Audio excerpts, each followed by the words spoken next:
নমস্কাৰ বিশেষ বাতৰিৰ সৈতে ষ্টুডিঅ'ৰ মজিয়াত মই লিপিকা। নলবাৰীৰ শোলমাৰাত চাঞ্চল্যকৰ ঘটনা। পুখুৰীত পৰি থকা এখন বাহনৰ ভিতৰত উদ্ধাৰ এটা মৃতদেহ। নিউজ নৰেন বিশেষ প্ৰতিবেদন। নলবাৰীৰ শোলমাৰাত চাঞ্চল্যকৰ ঘটনা। পুখুৰীত পৰি থকা বাহনৰ ভিতৰত উদ্ধাৰ এটি মৃতদেহ। বাহনখনৰ নম্বৰ হ'ল AS03AJ3927। পুৱা পুখুৰীত পৰি থকা অৱস্থাত উদ্ধাৰ বাহনখন। ঘটনাটো মানে ৰাতি প্ৰায় 4টামান বজাত মোক লগি এটা ফোন গেল। ফোনটো যোৱাৰ পিছত আমাৰ নিপল দাস তেওঁ ফোন কৰিছে যে এনেকৈ গাঁৱৰ পশ্চিমে ফিচাৰীত মানে গাড়ী এখন পৰি আছে। তাৰপিছত মই স্থানীয় আমাৰ শোলমাৰা আৰক্ষী চকীৰ লগত যোগাযোগ কৰিলোঁ। তেখেতসকল লগালগ আহিল। তেখেতৰ লগত আহি চাওঁ যে হৈ গাড়ীখন এনেকৈ পৰি আছে।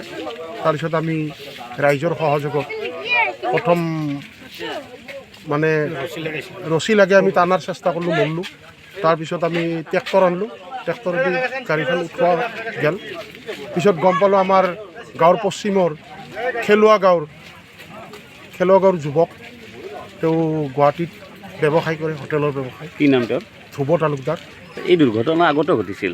দুটা মৃতদেহ ওলাইছিল, আগতে এজন মহিলা আৰু এজন চাৰাপুৰীত আছিল গোবিন্দ বৈশ্য।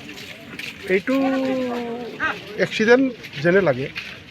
এক্সিডেণ্ট নহয়, এই পথৰ কাৰণে কিবা ঘটিছে নেকি, ভাবে নেকি? ৰাস্তাটো এইটো বিপদজনক হৈ আছে। ওচৰত ফিচাৰীবিলাক আছে, ওচৰত ফিচাৰীবিলাক উন্মুক্ত হৈ আছেতো, সেইকাৰণে অলপ বিপদজনক হৈ আছে গাড়ী মটৰৰ কাৰণে।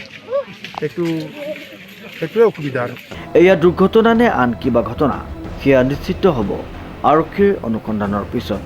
ইতিমধ্যে পুখুৰীৰ পৰা তুলি অনা হৈছে মৃতদেহসহ বাহনখন।